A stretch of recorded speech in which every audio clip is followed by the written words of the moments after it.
Before we get into the book, we just watched a Democratic debate, which has gotten a lot more exciting than it has been in the past few debates. You've been involved in Democratic politics specifically for a very long time. How do you think the Democratic race is going? Well, I think here's how I look at it. What's interesting, just one observation, is that viewership of the debates is up, but participation in the primaries is not. It's not beating 2008 when we had a record turnout. So that concerns me. In 2018, 2019, we had record energy.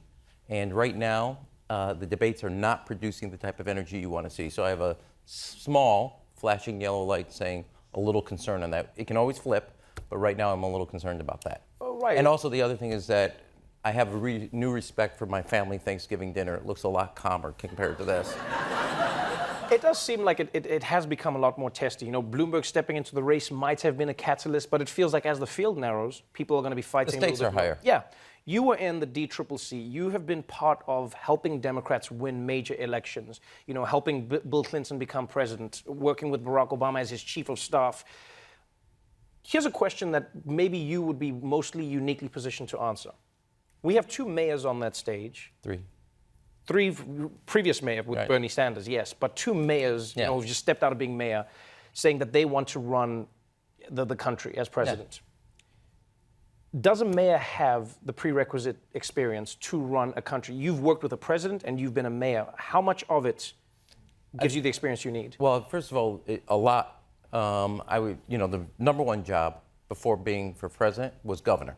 All four governors have been thrown off the island, basically, and you're now left with mayor. In England, the mayor of London has just become the prime minister. Right. And the experiences of dealing with, when you think about where you live, where you work, how you get to work, the things around your neighborhood, from libraries to parks, those are all services local government deal with. When you look at the major issues on climate change, cities are leading. When you look at the major cities, Chicago, we made community college free for the students of the city of Chicago who got to be average. We made pre-K universal for all our 4-year-olds. So the things that are major in the sense of inclusive economic growth, climate change, immigration policy, mayors are taking that lead. And the other piece of this, two other pieces of this. The second piece is you actually fail in the job, and you learn then from that experience. And legislating, it's not really about failure. Give one, I used to say to President Clinton, if we knew in the first year of the first term what we knew by the first year of the second term, we'd be geniuses. Right. And if you go back in history, think about President Kennedy.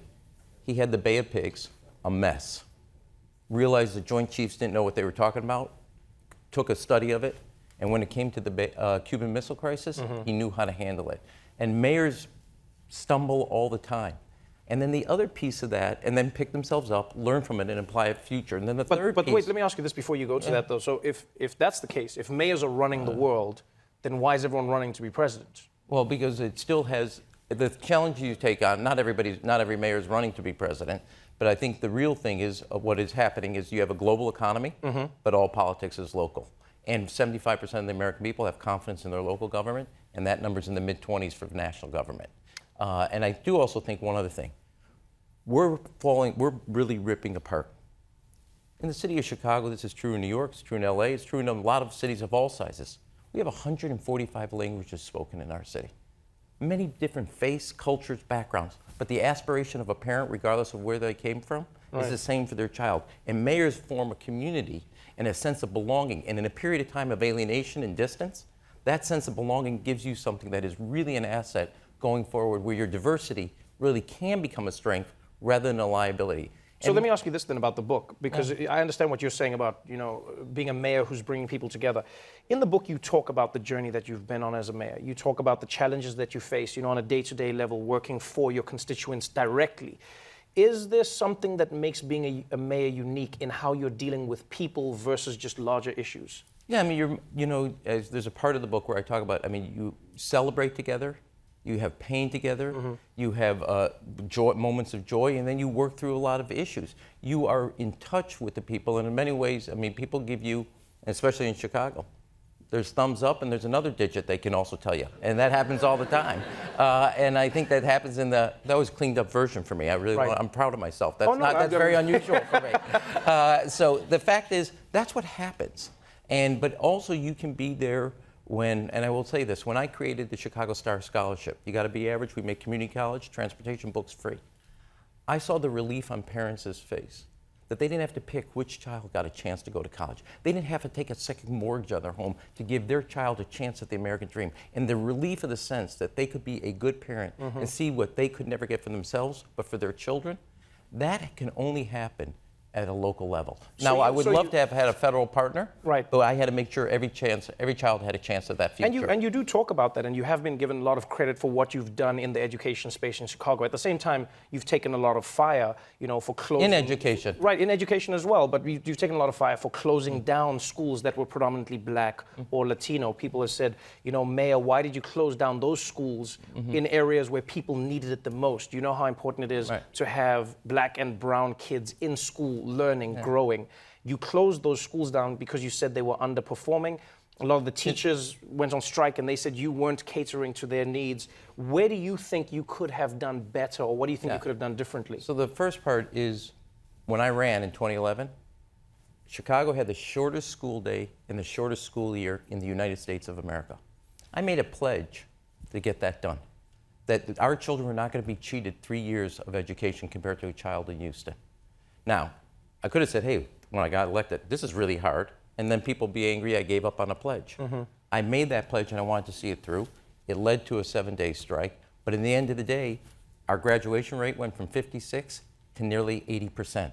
Our reading scores and math scores for all kids of all backgrounds rose, and sometimes in many ways set national standards.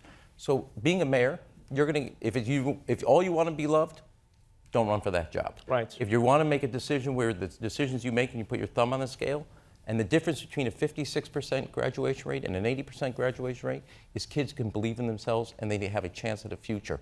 That's what public life is about. Right, but do you ever wonder why people in Chicago, not all of them, I cannot speak for all of them, you know more than them obviously, but in Chicago there was a term that some people used for you where they would say Rahm was an amazing mayor for the 1%. And you knew that yourself. You've even spoken about that. Where do you think that came from? Well, because we did a lot of things, and let me say this. We never get a subsidy to any of the sports teams. We expanded the minimum wage. We created universal full-day pre-K. We also eliminated all the tax subsidies that governments were getting, companies were getting rather. Right. And so I can understand the charge, but I also know the record, and I know the difference in the Chicago public schools, where when you graduate high school and go to community college, there's nobody in the 1% getting that. I get the politics of it. Right. But I also know when you made a major dent in the food deserts, where there were no grocery stores within a 5 mile of a neighborhood and a community on the south side or the west side, that was not just a job and that was not just a grocery store, that was also the respect to that community. That comes with politics, and I get that. Let me ask you about an interesting trend and dilemma that America faces. On the stage tonight, we had two, as you said, 3 former mayors with Bernie Sanders, but 2 who say the mayor was their last public office job. And those 2 are also the 2 that are taking the most flack for their relationships with the black communities that they served and the police and how they treated them. You yourself are a mayor who's come under fire for the way your police treated the black community in your city. The Laquan McDonald case was one where people said you could have done a better job in releasing the video, you could have done a better job of communicating with the community, and it felt like you were protecting the police. Is it the case in America where mayors seem to be protecting the police more than their constituents? No, well, the other thing I would say is you saw that Amy Klobuchar had a background as a prosecutor. She's also come under fire. So if you're involved in that in one aspect, you're going to get hit on that. And every mayor, as well as in the prosecutors, are making efforts to get both good public safety, which is the #1 priority as your responsibility, as well as do it in a way that is good policing. You work at it every day. There's not just a point you hit at it. And the fact is, whether it's Mike Bloomberg or Mayor Pete, Amy Klobuchar, others who also are getting criticized, Joe Biden for his support of violence against women, but also the '94 Crime Act, people are now coming under attack for that, and people are looking at it different. And then the question is, how do you apply those efforts going forward to find the basis of community policing? So if you're looking back, I'd be interested to know, because I agree with you. In life, you look back and you go like, man, I could have done something different. I wish I could have changed that. You do talk about that in the book. You talk about how you wish you could have changed some of the ways you treated the policing issues, or how you would have dealt with them. I have always been fascinated by this when I talk to mayors or read books of mayors once they've left office. Is it the case that as mayors, there's a part of you that is afraid to go up against your police unions because of how much power they hold in re-electing you? Or is it really just a symbiotic relationship where the mayor goes, I'm with the police no matter what? No, no, I think, I don't want to speak for all the mayors, but I would say this. Making a major change in both the laws and the culture, while also executing on public safety, doing both of those simultaneously, not one at the expense of the other, takes a tremendous amount of leadership. So prior to everything happening in Chicago in 2016, I was the first city ever to make a volunteer agreement with the ACLU to check policing, whether it was done right. We did the Safer Commission. And we also did the first ever, only ever, city to do reparations for prior acts of police department 20 years prior to my tenure. No city's ever done that. I thought we had addressed it. The problem and the depth of distrust was much deeper than I accepted and understood. And while we were fighting crime every day, visiting a parent who was in the hospital alone, seeing the depth of what happened and being isolated because you as a parent could not protect your child, what happened on the streets, that happens.